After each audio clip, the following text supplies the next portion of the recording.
मला बघून हळूच हसती ग पिल्लू, मला बघून हळूच हसती ग पिल्लू, तवा लईच गोड दिसती ग पिल्लू, तवा लईच गोड दिसती ग पिल्लू.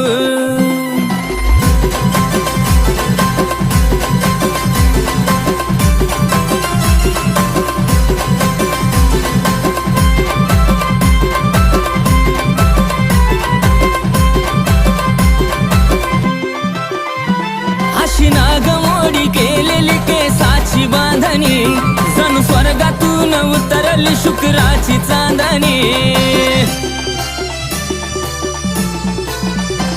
अशी नागमोडी केलेली केसाची बांधणी, जणू स्वर्गातून उतरली शुक्राची चांदणी. तुझी आदा मनात बसती ग पिल्लू,